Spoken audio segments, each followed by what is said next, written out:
오늘 하나님께서 우리에게 주시는 말씀은 열왕기상 19장 9절에서 16절까지 말씀, 18절까지 말씀입니다. 저 여러분이 교독해서 읽도록 하겠습니다.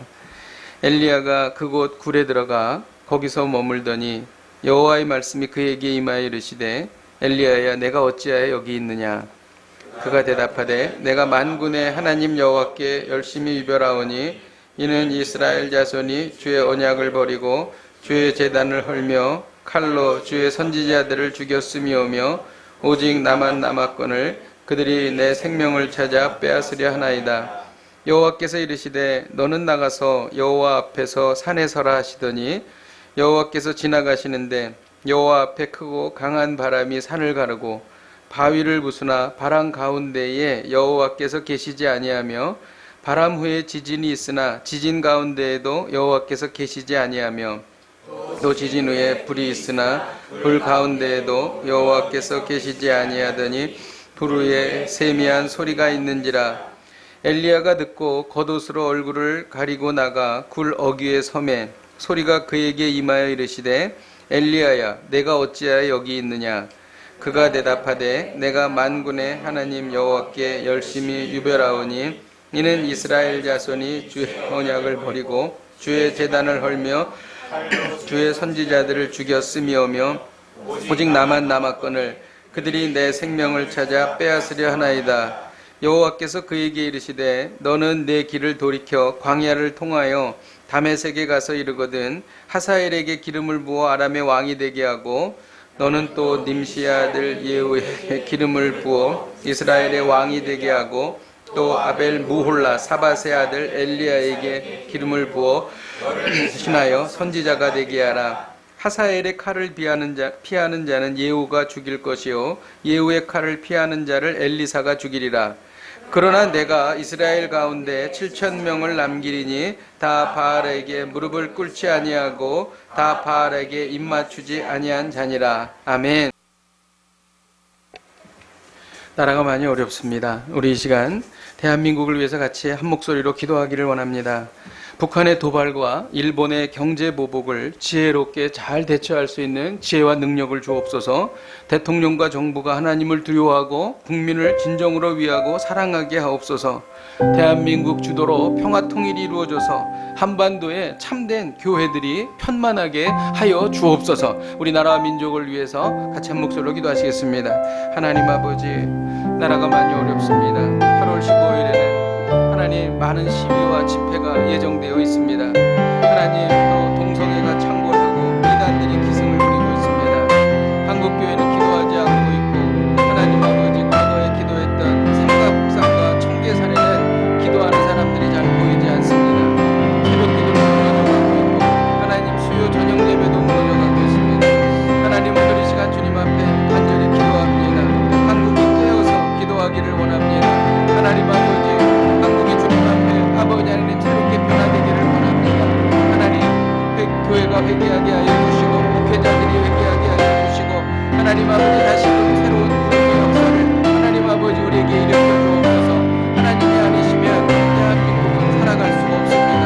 하나님 지금까지 인도하셨던 하나님 앞으로도 인도하여 주시고 아합 시대에 바알 숭배로 가장 어두웠던 시대에 오바댜와 또 100명의 선지자들과 또한 7,000명의 바알에게 무릎 꿇지 아니한 사람들을 하나님 아버지 준비시키셨던 하나님 우리 대한민국을 주께서 지켜주시고 인도하여 주셔서 하나님 아버지 어려운 국난을 극복할 수 있도록 하나님 아버지 인도하여 주시고 역사하여 주옵소서.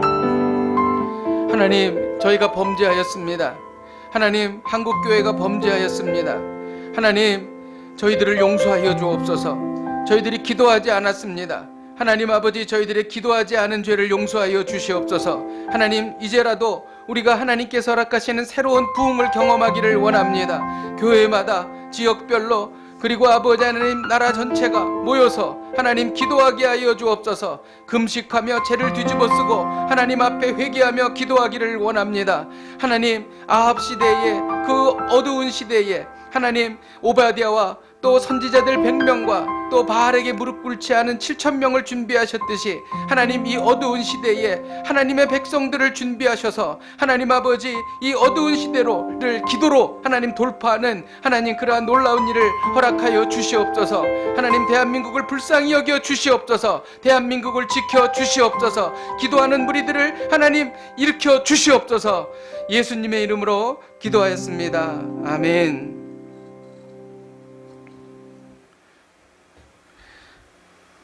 오므리 왕조는 오므리, 그 다음에 아합, 그리고 아하시아, 그리고 여호람으로 이어지고 있습니다.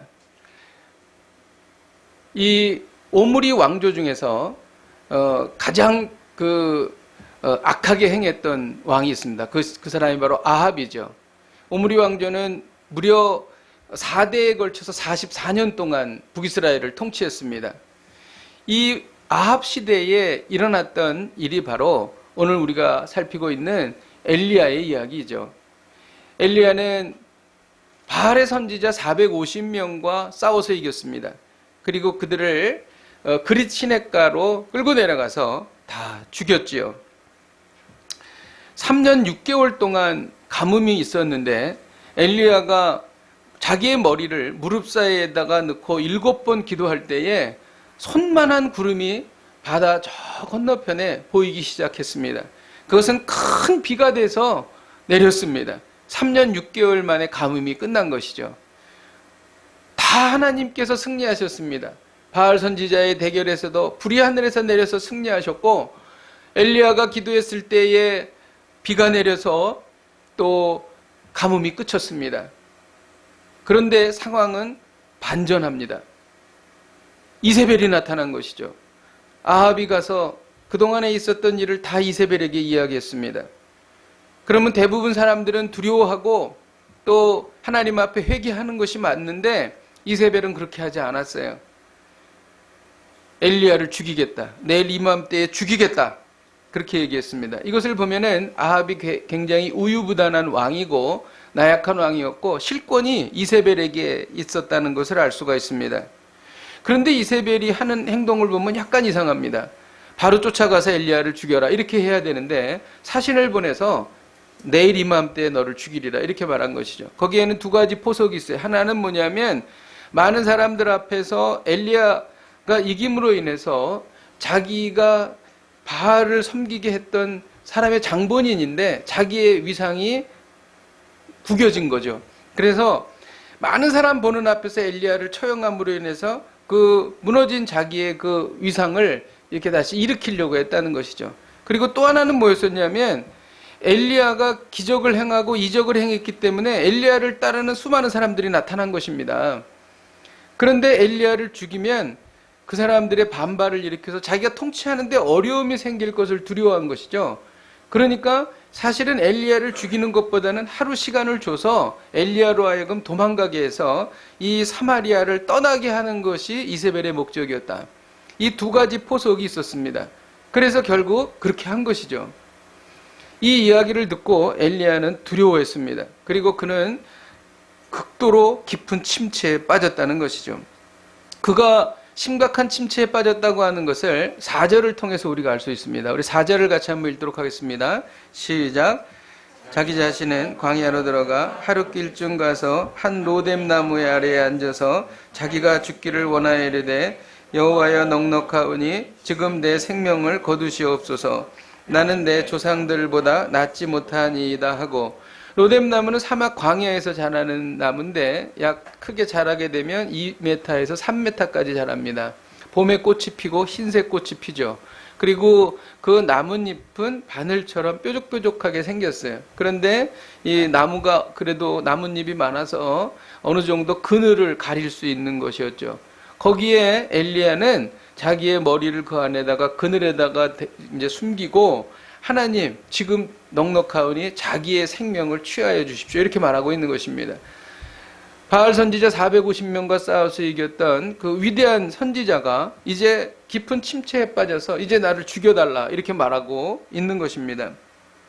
엘리야가 넉넉하오니 지금 내 생명을 거두어 주십시오라고 한 이 넉넉하오니라고 하는 뜻은 이런 겁니다.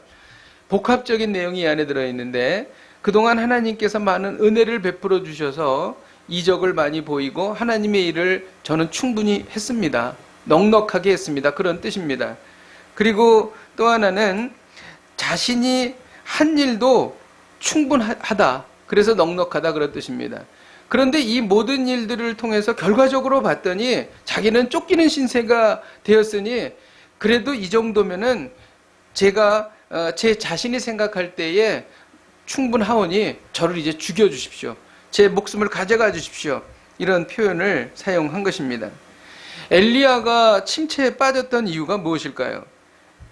엘리야는 몸과 마음이 굉장히 지쳐 있었습니다. 여러분 혹시 몸과 마음이 지치십니까? 엘리야는 450명의 선지자들과 전쟁을 하고 그러는 사이에 그는 많이 그 마음이 지쳤죠. 그리고 그들을 다 기손 시내가에서 내려가서 다 죽이게 되는 그러한 사건들이 있었죠. 그리고 그 사건 뒤에 그는 생명을 다하여 기도했고 또 비가 내리기 시작하자 아합에게 말해서 마차를 타고 빨리 이스라엘로 가라고 얘기했습니다. 그때에 앞에 자기의 그 윗 웃옷을 이렇게 묶고 그 아합이 타고 가고 있는 마차 앞을서 뛰어갔어요. 그래서 약 한 25km에서 30km 정도를 뛰어갔는데 그 마차의 속도보다 더 빨리 뛰어간 것이죠. 초인적인 하나님의 그 능력을 받고 그는 뛰어간 것입니다.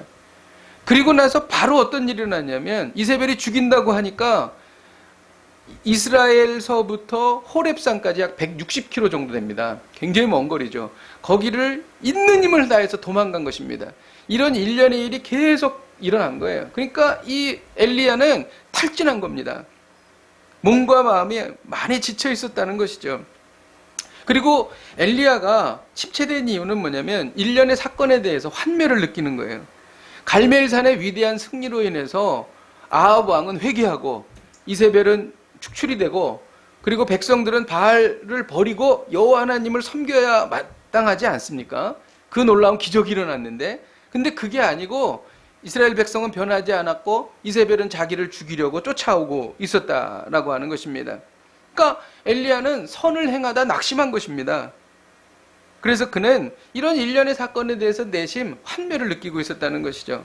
혹시 여러분들 열심히 기도했는데 응답이 이루어지지 않고 오히려 더 일은 더 악화돼서 이러한 모든 일련의 사태에 대해서 환멸을 혹시 느끼고 계시지는 않으십니까? 이것이 바로 엘리야가 침체된 이유예요.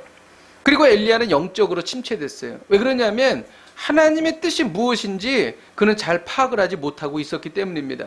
하나님께서 자기를 통해서 바알을 무너뜨리고 이스라엘을 여호와 하나님을 섬기는 나라로 만들 것이다 라고 자기는 생각했다는 것이죠. 근데 그것은 엘리야의 생각이었죠.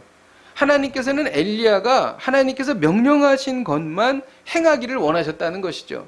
여기서 우리가 알 수 있는 것은 하나님께서는 숫자로 보여지는 승리를 그런 것을 추구하는 분이 아니시라는 것이죠. 그것을 우리에게 요구하는 것이 아니에요. 숫자로 보이는 성공을 우리에게 요구하시는 분이 아니라는 것입니다. 우리에게 맡겨진 임무를 우리가 수행하는 것을 원하는 것이죠. 만일 눈에 보이는 숫자로 인생이 평가된다면 이것은 굉장히 심각한 일이 될 것입니다. 만일 하나님의 일이 숫자로 평가된다면 이슬람권에서 수고하시는 선교사님들 평생 선교해서 2명, 3명 회심시킨 그분은 실패한 선교사가 될 거예요. 그리고 정말 그 시골에서 그리고 자그마한 교회를 섬기는 많은 그 개척교회 목사님들이 있습니다. 이런 목사님들은 다 실패한 사역자가 될 것입니다. 이런 침체에 빠진 엘리야를 하나님께서 위로하셨습니다. 하나님은 인간의 연약함을 누구보다도 잘 알고 계시는 분이시죠. 하나님께서 천사를 보내서 위로하셨습니다.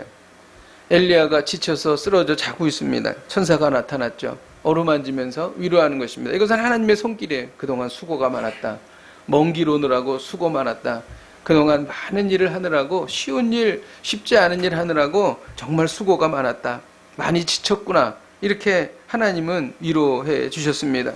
하나님은 우리를 위로해 주시는 분이십니다. 고린도후서 1장 4절을 같이 한번 읽겠습니다. 시작. 우리의 모든 환난 중에서 우리를 위로하사 우리로 하여금 하나님께 받는 위로로서 모든 환난 중에 있는 자들을 능히 위로하게 하시는 이시로다. 위로받으시기를 바랍니다. 우리에게는 위로가 필요합니다. 세상은 만만치가 않아요. 그럴 때마다 하나님께서 우리를 위로해 주시는 것이죠.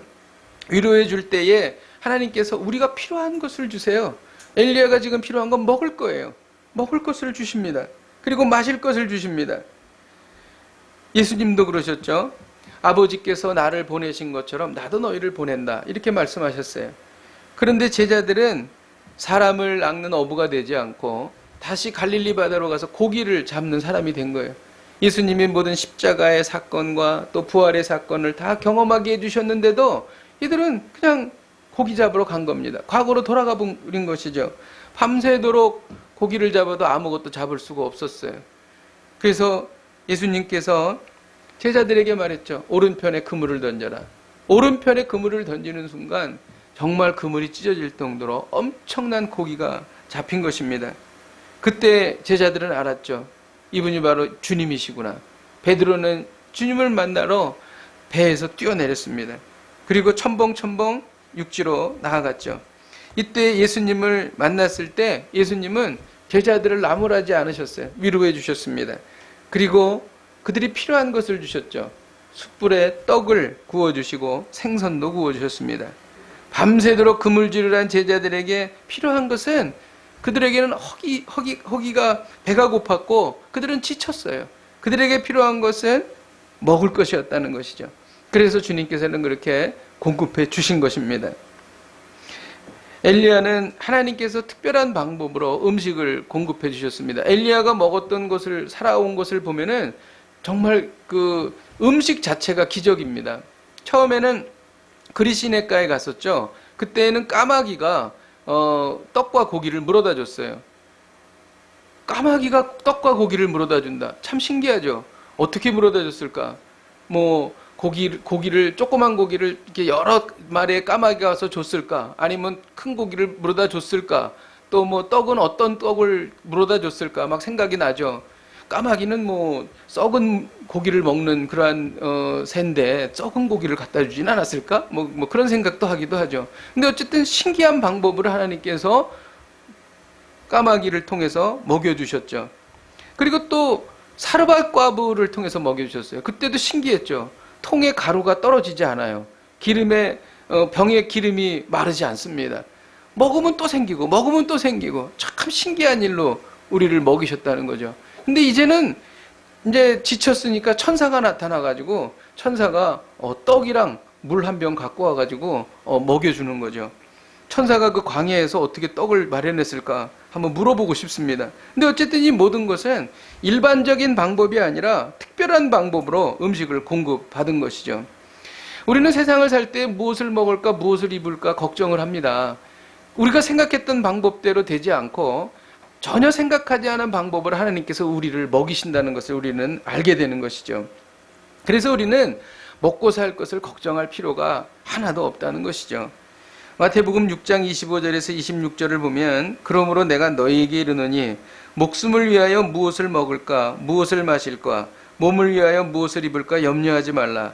목숨이 음식보다 중하지 아니하며 몸이 의복보다 중하지 아니하냐.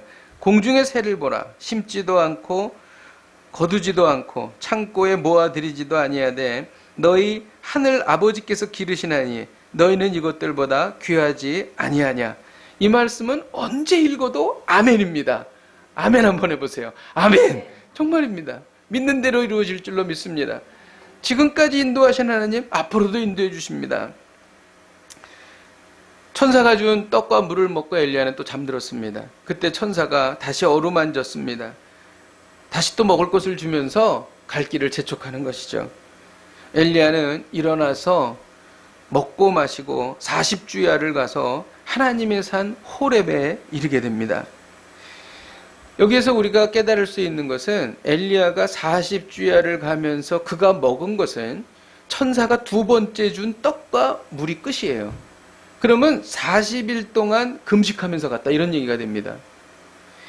엘리야가 40주야를 금식하면서 하나님의 산 호렙에 간 것입니다. 이것은 모세가 시내산에서 십계명을 받으러 갈 때에 그가 40일을 금식했습니다. 그리고 또 나중에 이스라엘 백성들이 황금 송아지를 만들어서 범죄했을 때도 죄를 용서해달라고 40일을 금식했습니다. 예수님도 공생애를 시작하실 때에 40일을 금식하신 것이죠. 이것은 뭐냐면 새로운 역사가 시작될 때에 하나님께서는 하나님의 종을 통하여 금식하게 하시는 것이죠.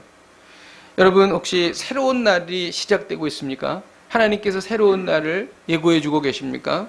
우리가 금식하고 하나님 앞에 나가야 될 때인 줄로 믿습니다. 그래서 저도 이제 8월 마지막 주에 기도원에 들어가서 한 3일 금식하려고 합니다. 교회를 시작하면서 당연히 금식했어야 하는데 그동안 금식을 못해서 회개하고 이제 들어가게 되는 것이죠. 하나님께서는 침체에 빠진 엘리야에게 임하셨습니다. 호렙산에서 임하신 것입니다. 호렙산에 한 굴에 엘리야가 들어가 있었는데 하나님께서 나타나셔서 이렇게 말씀하시는 거예요. 너는 나가서 여호와 앞에서 산에 서라. 하나님께서 지나가시는데 크고 강한 바람이 불기 시작하는 거예요. 이 바람은 얼만큼 큰 바람이냐면 산에 있는 큰 바위가 굴러 떨어질 정도로 큰 바위예요. 그리고 바위가 굴러 떨어질 정도가 아니라 산이 갈라질 정도로 어마어마한 바람입니다. 정말 그 인류 역사상 최고의 강한 바람이다라고 생각해도 될 정도로 그런 바람이 불기 시작하는 거예요. 그런데 그 바람이 불고 나서 엘리야는 기대했죠. 이 엄청난 바람 뒤에 하나님이 계실 거야. 근데 하나님은 거기에 계시지 않으셨습니다. 그리고 큰 지진이 일어났습니다. 어마어마한 지진이 일어났어요. 그 지진 후에도 하나님은 거기에 계시지 않았습니다. 그리고 지진 뒤에 엄청난 불이 나타났습니다. 불이 아래서부터 위로 솟구쳤는지 위에서 아래로 내렸는지는 몰라요. 그런데 엄청난 불이 거기에 나타난 것입니다. 그런데 그 불 가운데에서도 하나님께서 계시지 않았어요. 그리고 그 뒤에 정막이 흐른 뒤에 세미한 음성이 들렸습니다. 엘리야가 겉옷을 가리고 굴 어귀에 섰습니다. 하나님께서는 세미한 음성으로 말씀하셨죠. 하나님의 임재를 경험한 것입니다.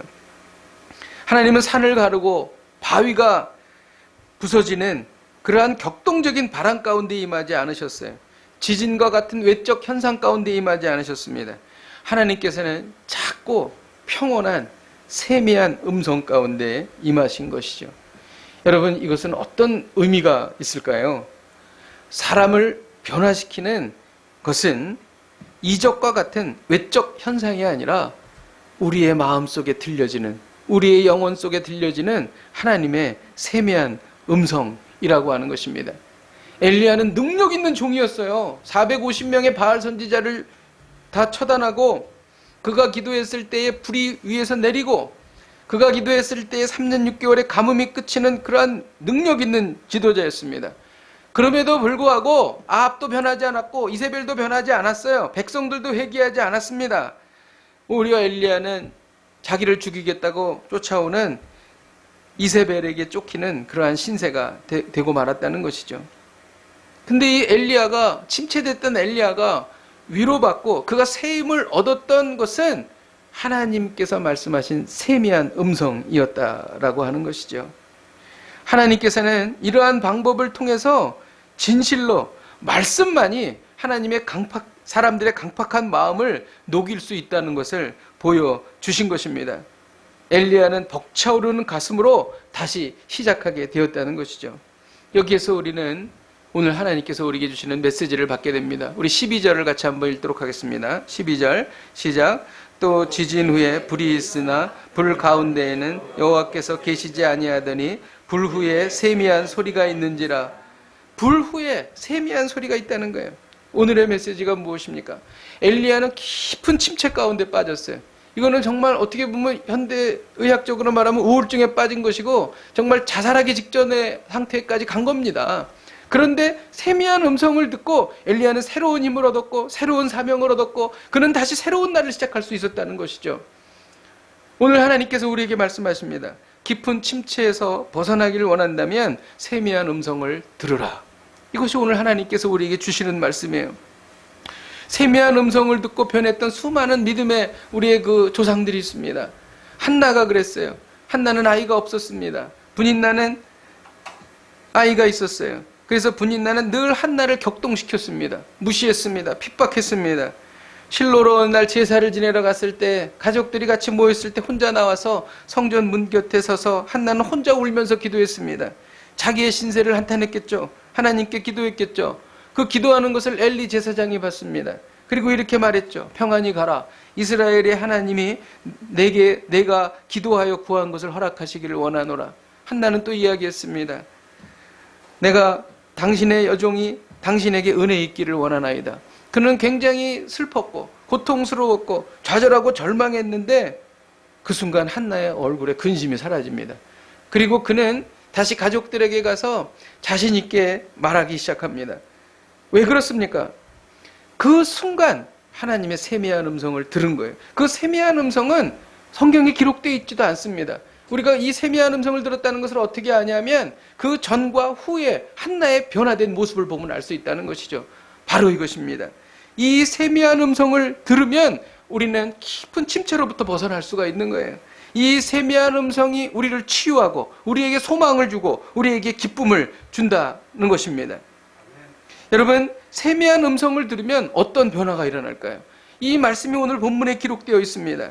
새로운 자각을 주시는 거예요. 13절에 보면 호렙산에 와 있는 엘리야에게 내가 어찌하여 여기 있느냐 이렇게 물으셨어요. 그것이 호렙산, 너 왜 호렙산이 있냐라고 하면 지명을 말씀하신 게 아니에요. 지금의 상황이 어떤 상황이고 너의 정체성이 무엇이냐 이것을 하나님께서 엘리야에게 물으신 것입니다.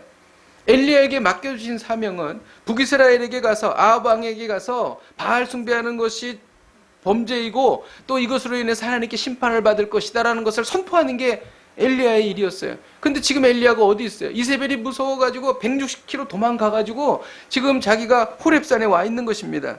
말하자면 자기의 사역지를 이탈한 거예요. 그래서 내가 어찌하여 여기 있느냐라고 하는 것은 너의 정체성이 무엇이냐, 내가 할 일이 무엇이냐, 이것을 하나님께서 깨닫게 하시는 것입니다. 여러분, 하나님의 세미한 음성을 들으면 말씀에 비추어서 자기의 잘못된 모습을 깨닫게 됩니다. 여러분, 유튜브가 우리의 길을 인도하지 않아요. 여러분, 인터넷에 있는 정보가 우리의 길을 인도하는 게 아니에요. 우리의 길을 인도하시는 분은 하나님이세요. 하나님의 세미한 음성이 우리의 길을 인도해 주신다는 것입니다. 하나님의 세미한 음성을 들으면 아, 그렇구나. 하나님께서 나를 인도해 주시는구나. 하나님만이 나의 구원자이시구나. 이것을 우리가 깨달을 수 있다는 것이죠. 이것이 어디로부터 비롯되는가? 세미한 음성을 들으면서 자각을 하게 되는 것입니다. 또 세미한 음성을 들으면 새로운 사명을 하나님께서 주십니다. 15절에서 16절에 보면은 여호와께서 그에게 이르시되 너는 내 길을 돌이켜 광야를 통하여 다메섹에 가서 이르거든 하사엘에게 기름을 부어 아람의 왕이 되게 하고 너는 또 님시의 아들 예후에게 기름을 부어 이스라엘 왕이 되게 하고 또 아벨 무올라 사밧의 아들 엘리사에게 기름을 부어 너를 대신하여 선지자가 되게 하라. 이렇게 말씀하셨습니다. 여러분, 이 일들은 사실 아람 왕에게 기름 붓는 것과 엘리야의 원래 사명인 바알과 싸우는 것과 관련이 없어 보여요. 그리고 예후에게 기름을 붓는 것도 바알과 싸우는 것과 관계가 없어 보입니다. 그런데 하나님께서 이것을 명하신 것이죠. 그런데 우리는 이 예언을 통해서 이것이 그 사명과 너무 깊은 관련이 있다는 것을 알게 됩니다. 예후는 바알 숭배에 깊이 빠져있던 아합 가문을 완전히 멸망시켰습니다. 이세벨을 높은 창문에서 떨어져 죽게 하였고 또 개가 이세벨을 먹게 했어요. 말씀대로 이루어진 것이죠. 그리고 아합의 아들 왕자 70명을 모조리 죽였습니다.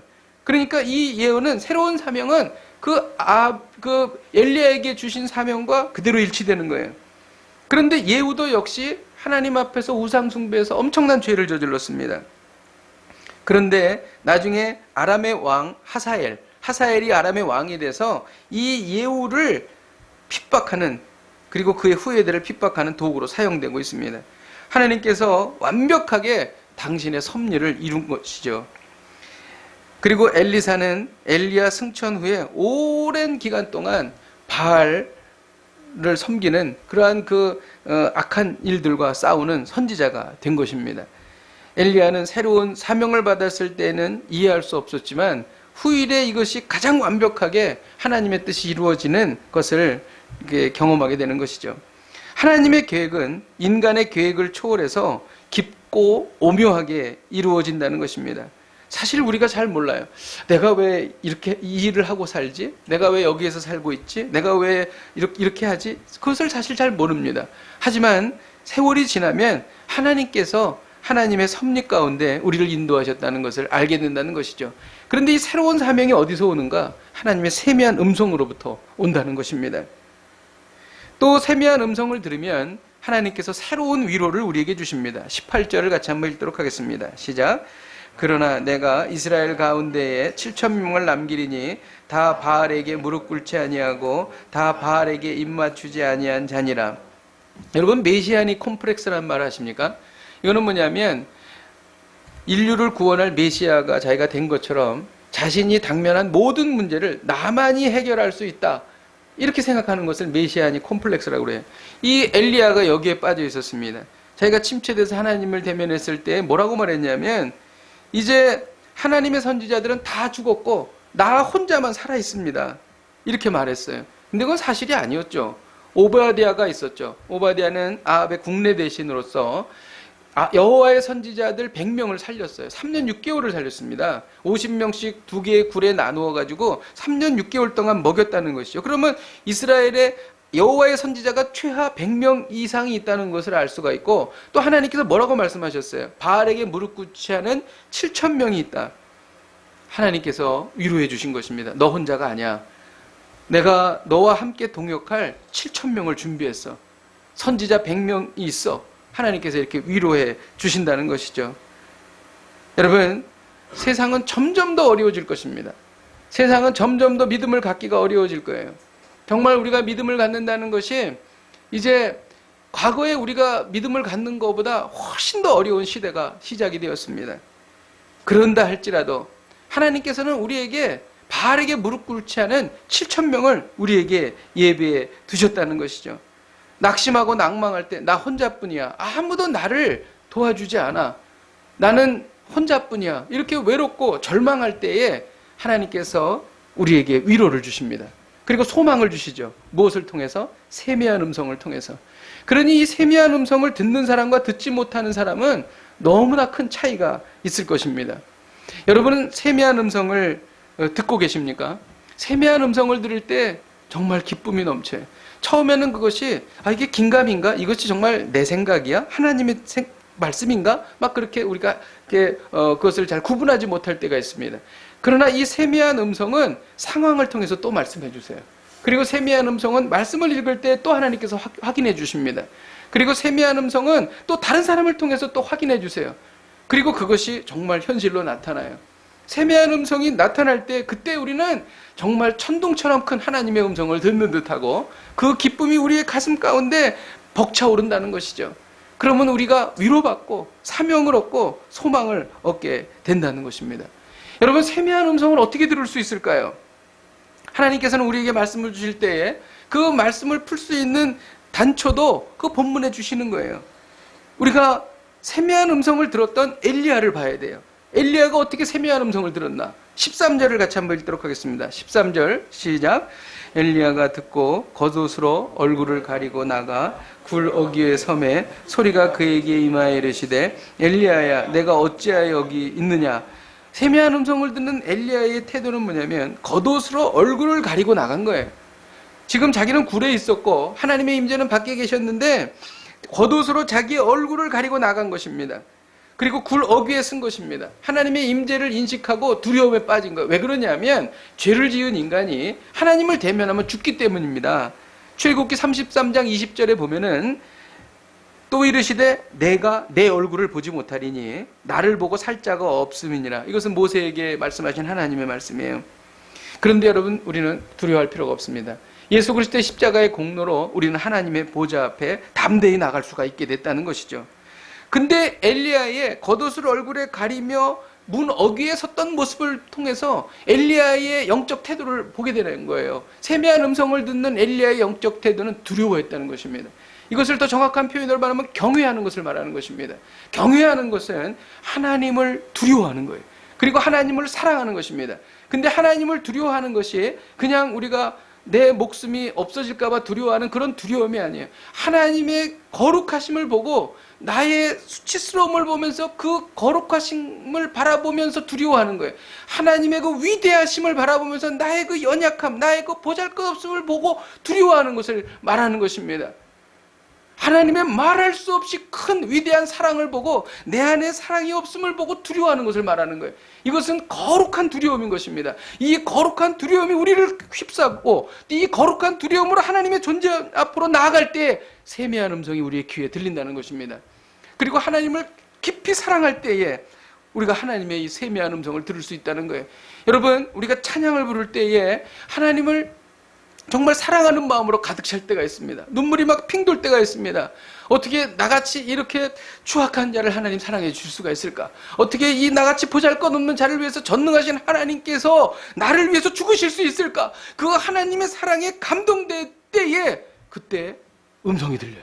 그때 참으로 생각하지도 않았던 나의 삶 속에 한 상황이 떠오르면서 하나님께서 그 상황에 대해서 어떻게 말씀하고 계시는지를 깨닫게 된다는 것입니다. 여러분, 그러면 소망이 생겨요. 그러면 위로가 생깁니다. 기쁨이 생깁니다. 이러한 일들이 날마다 있는 거예요. 여러분, 우리가 이 세미한 음성을 들어야 될 줄로 믿습니다. 하나님을 사랑하는 사람이 세미한 음성을 들을 수 있는 거예요. 하나님을 두려워하는 사람이 세미한 음성을 들을 수가 있는 것입니다. 말씀을 준비하면서 하나님께서 저에게 주신 감동이 있습니다. 15절과 16절에 하나님께서는 엘리야에게 다음과 같이 말하고 있어요. 이런 얘기입니다. 하사엘에게 기름을 부어서 아람의 왕이 되게 하라. 예후에게 기름을 부어서 이스라엘의 왕이 되게 하라. 그리고 엘리사에게 기름을 부어서 너 다음에 선지자가 되게 하라. 이렇게 말씀하십니다. 근데 이 이야기는, 이 명령은 되게 우리가 순종하기 어려운 이야기입니다. 엘리야로서는. 왜 그러냐면 지금 벤하닷이 아람의 왕인데 하사엘에게 기름을 부으면 반역을 얘기하는 거거든요. 국가에 반역하는, 아람에 반역하는 행위를 하라는 거예요. 그 다음에 지금 왕이 누구예요? 아합이잖아요. 아합인데 예후에게 가서 기름을 부으는 것은 아합 왕을 반역해서 다른 왕을 세워라, 그런 얘기잖아요. 이거는 정말 하기 어려운 일입니다. 그리고 또 엘리사에게 기름을 부어서 선지자가 되게 하라는 것은 이제 자기 엘리야의 시대가 끝난 거예요. 그리고 이제 엘리야가 서서 자기는 이제 은퇴해야 되는 그런 상황입니다. 저는 이 말씀이 어떻게 되었는가를 성경을 찾기 시작했습니다. 근데 참으로 놀랍게도 위대한 우리의 믿음의 그 조상인 엘리야가 이 말씀을 순종하지 않습니다. 그래서 제가 하사엘에게 기름을 부은 사람이 누군가를 찾아봤는데 엘리야가 아니라 엘리사예요. 예후에게 기름을 부은 사람을 찾아봤는데 뒤에 나오는데 엘리사의 선지자 제자가 기름을 붓습니다. 그러니까 무슨 얘기냐면 엘리야는 하나님께서 명하신 하사엘에게 기름을 부으라고 한 거 하지 않았고 또 예후에게도 기름을 붓지 않았어요. 그리고 엘리사를 세워서 기름을 부어서 엘리사를 세우라고 했는데 엘리사에게 가서 그를 제자로 삼긴 하는데 기름을 붓지는 않고 자기의 겉옷을 던져서 제자가 될 것을 이야기합니다. 정확하게 엘리야는 하나님의 명령을 다 이루지 순종하지 않은 것입니다. 그러면 성경에 엘리야가 너 왜 나의 명한 것을 행하지 않았는가에 대해서 징계하시는 이야기가 있는가? 없습니다. 아무 데도 없습니다. 신구약을 다 통틀어서 없습니다. 오히려 엘리야는 이 땅에서 죽지 않고 승천하는 영광을 누렸습니다.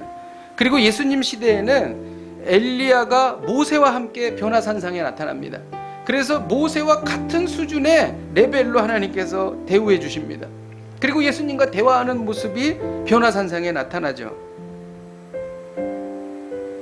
여기에서 우리가 깨닫는 것이 있습니다. 하나님께서 우리에게 말씀하실 때에 체크리스트를 가지고 너 이거 했니? 너 이거 안 했지? 너 이거 했어? 이거 안 했지? 이렇게 체크하는 분이 아니시라는 거예요. 하나님과 우리의 관계는요, 사장님과 종업원의 관계가 아니라는 거예요. 하나님과 우리의 관계는 아버지와 아들의 관계입니다. 갈라디아서 4장 7절에 보면 그러므로 내가 이후로는 종이 아니요 아들이니 아들이면 하나님으로 말미암아 유업을 받을 자니라 이렇게 기록하고 있습니다. 우리가 하나님의 말씀을 다 순종해야 합니다. 근데 어떤 순간에 우리가 연약하고 우리가 부족해서 아들이 놓친 몇 가지 실수에 대해서 하나님은 그것을 엄격하게 다루지 않으신다는 거예요. 그냥 우리들 말로 그냥 봐주시기도 하신다는 겁니다. 아마 엘리야는 이렇게 얘기했을지도 몰라요. 지금까지 죽기 살기로 여기까지 왔는데 이랬는데 어떻게 제가 하사엘과 예후에게 기름을 붓습니까? 라고 투정을 부렸을지도 모릅니다. 엘리야가 하사엘과 예후에게 찾아가지 않은 것에 대해 하나님께서 이것에 대해서 말씀하지 않으셨어요. 그리고 다른 방법을 통해서 하나님의 일을 행하셨습니다. 그리고 엘리야에게 영광을 주셨습니다. 물론 하나님이 명하신 것을 우리가 다 순종해야 합니다. 만일 이것을 다 순종한다면 우리는 더 큰 은혜와 복을 받을 것입니다. 그런데 우리가 부족하고 연약해서 이것을 다 수행하지 못할 때에도 하나님께서 우리를 아들처럼 대해 주신다는 것입니다. 이 말이 하사엘에게 기름을 부어 아람의 왕이 되게 하고 예후에게 기름을 부어 이스라엘의 왕이 되게 하라는 말씀의 숨은 뜻인 것입니다. 오늘 하나님은 말씀하십니다. 깊은 침체에서 벗어나기를 원한다면 세미한 음성을 들으라. 깊은 침체에서 벗어나기를 원한다면 세미한 음성을 들으라. 이를 위하여 하나님을 깊이 사랑하십시다. 그리고 하나님을 두려워하십시다. 우리 함께 찬양하고 기도하시겠습니다. 우리 하나님의 음성을 우리 가사를 생각하며 같이 부르십시다. 우리가 이 찬양을 부를 때 하나님의 세미한 음성을 듣기를 원합니다.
오랜 시간 침체에 빠져 있었습니다. 영적으로 침체됐고 또 육신으로도 침체되었었습니다. 낙심과 좌절과 절망 가운데 있었습니다. 문득문득 안 좋은 생각을 하기도 했었습니다. 깊은 침체에서 벗어나기를 원합니다. 하나님의 세미한 음성을 들려주옵소서. 새로운 자각을 주옵소서. 새로운 사명을 주옵소서. 새로운 위로를 허락하여 주옵소서. 우리 함께 통성으로 기도하시겠습니다. 하나님 아버지, 우리가 하나님 아버지 오랜 시간 빠져 있었습니다. 하나님, 육신적으로도 우리가 침체해 있었습니다. 하나님 아버지, 낙심과 좌절과 절망 가운데 있었습니다. 문득문득 안 좋은 생각을 하게 되었습니다. 하나님 아버지, 깊은 침체에서 벗어나기를 원합니다. 하나님의 세미한 음성을 들려주옵소서. 하나님의 그 세미한 음성, 하나님 우리의 인생을 바꿀 세미한 음성을 하나님 아버지 우리에게 들려주옵소서. 이를 통하여 새로운 찬양을 허락하여 주시고 새로운 사명을 허락하여 주옵소서. 하나님 아버지, 주님의 음성을 들을 수 있기를 원합니다. 하나님 아버지, 주여, 이를 위하여 우리가 하나님을 사랑하고 하나님을 두려워하기를 원합니다. 하나님의 세미한 음성이 우리 가운데 들리게 하여 주시고 이를 위하여 소망을 얻게 하여 주시옵소서. 하나님, 주님 앞에 기도하며 하나님 역사하여 주시고 하나님 아버지 기름 부어주시고 도와줘 주시옵소서. 우리가 여기서 기도할 때에 하나님과 우리의 관계는 아버지와 아들의 관계라고 말씀해 주시니 감사합니다. 우리의 연약함을 받아주옵소서. 우리의 실수를 받아주옵소서. 때론 우리의 투정도 받아주옵소서. 네이만 입은 상태로도 누웠어도 편안한 아버지와 아들의 푸근한 만남을 허락하여 주옵소서. 우리 함께 통성으로 기도하시겠습니다. 하나님 아버지, 우리와 하나님의 관계는 아버지와 아들의 관계랍니다. 예수 그리스도의 십자가의 부활로 말미암아 아버지와 아들이 되었습니다. 하나님 아버지, 우리를 하나님 아버지 주의 연약함과 우리의 실수와 우리의 부족함을 통하여 하나님께서 아버지 하나님과 하시고 그렇지 못했어도 우리를 품어주시고 받아주시는 아버지의 사랑을, 아버지의 관계 감사드립니다. 하나님 아버지, 때로는 우리의 실수를 받아주시고 때로는 우리의 부족을 받아주시고 때로는 하나님 아버지 우리의 연약함을 받아주옵소서. 하나님 아버지, 주여 아버지 하나님 주시기 감사합니다. 아들의 관계를 누리게 하여 주시고 아들의 자유를 누리게 하여 주옵소서. 하나님 아버지, 우리를 둘러싸고 있는 우리의 모든 소망과 하나님 아버지 구속으로부터 우리가 벗어나서 진정한 아들로서의 자유를 누릴 수 있도록 하나님 아버지 인도하여 주시고 역사하여 주시옵소서. 함께하여 주시옵소서. 하나님, 우리가 말씀을 묵상하는 중에 그리고 우리가 전심으로 찬양하는 중에 하나님의 그 세미한 음성을 들려주옵소서. 하나님이 세미한 음성을 말씀으로 확증하게 하여 주시고 이 세미한 음성을 하나님께서 증거를 보여주셔서 하나님이 세미한 음성을 통하여 우리가 새로운 삶이 열리기를 원합니다. 깊은 침체에서 벗어나기를 원합니다. 주님, 멀지 않은 시기에 세미한 음성을 들려 주옵소서. 이를 통하여 소망을 얻게 하여 주옵소서. 예수님의 이름으로 기도하였습니다. 아멘.